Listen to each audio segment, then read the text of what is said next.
ሰላም ሰላም የቻናላችን ቤተሰቦች እንዴት አላችሁ? ባላችሁበት ሰላማችሁ ብዝዝት ይበልልኝ። ለዛሬ ትምህርት ይዤላችሁ እንግዲህ የመጣሁ በደ ቤተሰብና በጀ ቤተሰብ በገ ቤተሰብ በአማርኛ ፊደላት በመጀመሪያ ድምጾች ምን አይነት ቃላቶችን እንደመሰረትኩ አሳያችኋለሁ ማለት ነው። እንዲሁም የምናስተምርበት የትምህርት አማራጭ በኢሞ፣ በቴሌግራም፣ በዋትስአፕ፣ በጉግል ሚት በማንኛውም ሰዓት ጊዜ ቦታ አመቻችታችሁ ደውላችሁ መማር ትችላላችሁ ማለት ነው። በእነዚህ አፕሊኬሽን እንሰጣለን ትምህርቱን ማለት ነው። እንግዲህ እንደምታዩት ምንድነው እነዚህ ፊደላት ከመጀመሪያው የተጻፋሉ። እነዚህ ምንድናቸው? እንደማሳያችሁ የመጀመሪያ ድምጾች ናቸው። የመጀመሪያ ድምጽ ናቸው እነዚህ። በእነዚህ ስር ግን ምን አይነት ቃላቶች እንደመሰረቱ ነው ማሳያችሁ ማለት ነው። የተለያዩ ቃላቶችን ወይም ደግሞ የተለያዩ ፊደላትን አውጥቼ አገጣጥሜ ጽፌያለሁ ማለት ነው። ትርጉም ያላቸው ቃላቶች ወይም ፊደላቶች አሉ። እነሱ እንዴት ነው የምንጽፋቸው ወይም እንዴት ነው የምናነባቸው የሚሉት ላሳያችሁ ነው። እናንተ ከቻላችሁ ደብተር እስክሪብቶ ይዛችሁ አብራችሁ እየጻፋችሁ እያነበባችሁ ብትሄዱ በጣም የተሻለ ነገር ታገኛላችሁ። እኔ እንደ እህትነት የምመክራችሁ ነገር በጭንቅላታችን ከምናስብና በደብተር ከምንጽፈው በጣም ለውጥ ያለው ወይም ደግሞ የተሻለ ነገር የምናገኝ ምንድነው በደብተር የጻፍነው ነገር ነው። ስለዚህ ከቻላችሁ ደብተራችሁን አዘጋጅታችሁ አብራችሁ እያነበባችሁ እየጻፋችሁ ብትሄዱ የተሻለ ለውጥ ታገኛላችሁ ብዬ አስባለሁ። እንደ እህትነት የምነግራችሁ ነገር ነው። ዛሬ ምን መሰላችሁ በጣም ሃይምሯችን ምንድነው የተለያየ ነገር ነው የሚያስብበትና በጭንቀት በሐሳብ የተወጠረ ስለሆነ መያዝ አንችልም። ስለዚህ በደብተር በእስክሪብቶ እየጻፍን እንያዛቸው ማለት ነው። እዚህ ጋር እንደማሳያችሁ ምንድነው እነዚህ ምንድናቸው ነው ያልኩት የመጀመሪያ ድምጽ ናቸው። እቺ ማነች? ደ እንላታለን። ደ እንላታለን። እቺ ደግሞ ጀ እንላታለን። እቺ ደግሞ ገ እንላታለን ማለት ነው። በእነዚህ ስር የተለያዩ ቃላቶች አሉ። እስኪ በደ የሰራኋቸው ቃላቶች ለምሳሌ ደናት። በደ ደግሞ ብ ዳ ቤ ደብዳቤ ደብዳቤ። ደ መጀመሪያ በ የቤተሰብ ስድስተኛ፣ ዳ የቤተሰብ አራተኛ፣ ቤ ስንል ደግሞ የቤተሰብ አምስተኛ። በአንድ ላይ ደብዳቤ ደብዳቤ የሚል ቃል እናገኛለን ማለት ነው። ቀጣዩ ምንድነው? እዚህ ጋር ደጀን ደጀን። ደ የመጀመሪያ ድምጽ ናት አይደለ?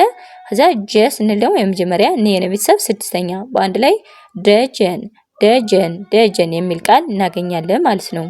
ቀጣዩ ምንድነው? ደንብ ደ የመጀመሪያ ድምጽ ናት። ነ የቤተሰብ ስድስተኛ፣ በቤተሰብ ስድስተኛ። በአንድ ላይ ደንብ የሚል ቃል እናገኛለን ማለት ነው። እስካሁን ማነብላችሁ በደ የመሰረትኳቸውን ነው። ኦኬ ቀጣዩ ምንድነው? ደሞዝ ደ የመጀመሪያ፣ ሙ የመቤተሰብ ስንተኛ?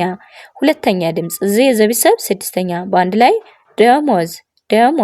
ደሞዝ የሚል ቃል እናገኛለን ማለት ነው። ቀጣዩ ምንድነው? እዚህ ጋር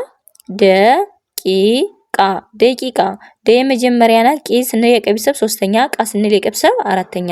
በአንድ ላይ ደቂቃ የሚል ቃል እናገኛለን ማለት ነው። ኦኬ በጣም አሪፍ። ቀጣዩ እንሄድ እስኪ። ወደ ቀጣዩ ስንሄድ አሁንም ደግሞ እዚህ ጋር ምንድነው በጀ ደግሞ የመሰረቷቸው ላሳዩ። ጀበና ጀ የመጀመሪያ፣ በመጀመሪያ እና የቤተሰብ አራተኛ። በአንድ ላይ ጀበና የሚል ቃል እናገኛለን ማለት ነው። ቀጣዩ ምንድነው?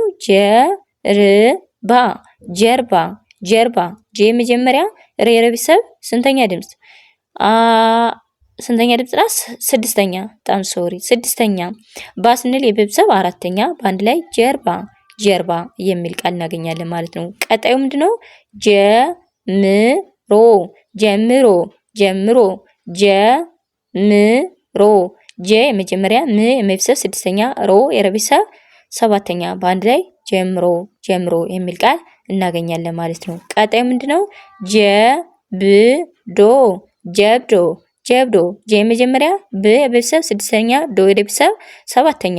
በአንድ ላይ ጀብዶ የሚል ቃል እናገኛለን ማለት ነው። ጀብዶ የሚል ቃል እናገኛለን። ቀጣዩ ምንድነው? ጄኔራል ጀ የመጀመሪያ፣ ነ የመጀመሪያ፣ ራ የቤተሰብ አራተኛ፣ ለ የቤተሰብ ስድስተኛ። በአንድ ላይ ጄኔራል የሚል ቃል እናገኛለን ማለት ነው። ኦኬ ቀጣዩ ምንድነው? ወደ ቀጣዩ ስንሄድ ዘይ ከላይ ከገ እንግዲህ እቺ ገነች እንላታለን ብያችኋለሁ። ከዛ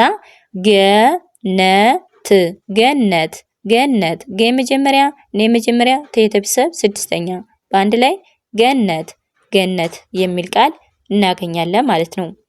ቀጣይ ስንሄድ ገዳል ገደል ገደል ገ መጀመሪያ ደ መጀመሪያ ለየለብሰብ ስድስተኛ በአንድ ላይ ገደል ገደል ገደል የሚል ቃል እናገኛለን ማለት ነው። እናገኛለን። ወደ ቀጣዩ ስንሄድ ገለጸ ገለጸ ገለጸ ገ መጀመሪያ ለመጀመሪያ ጸ መጀመሪያ ስለዚህ ገለጸ ገለጸ የሚል ቃል እናገኛለን ማለት ነው።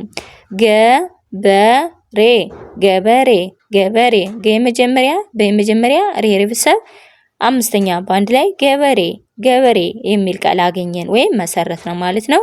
ቀጣይ ምንድነው መጨረሻው ገጠር ገጠር ገ መጀመሪያ ጠ መጀመሪያ ር ሬርብሰብ ስድስተኛ በአንድ ላይ ገጠር ገጠር የሚል ቃል እናገኛለን ወይ ደግሞ እንመሰርታለን ማለት ነው። እንግዲህ እንደምታዩት ምንድነው የተለያዩ ቃላቶችን ከመጀመሪያ ድምጾች ጽፌ በእነሱ ደግሞ ምን አይነት ቃላቶችን እንደመሰረቱ ነው ማለት ነው ዛሬ ይዤላችሁ የመጣው። ቪዲዮውን ላይክ እና ሼር ማድረጋችሁን አትርሱ። ለእናንተ ምንም ነገር የሚቀንስባችሁ ወይም የሚጨመርላችሁ ነገር የለም። እንደገና ያላወቁ እህቶቻችን፣ ወንድሞቻችን እንዲሁም ልጆቻችን እንዲያውቁ ቪዲዮ ላይክ ሼር ማድረጋችሁን አትርሱ። ለዛሬ ትምህርት ይዤላችሁ መጣሁ ይህን ይመስል ነበር። እንዲሁም ሌሎችን ደግሞ በሌላ ሰዓት ይዤላችሁ እስከምመለስ ሰላም ጊዜ ሰላም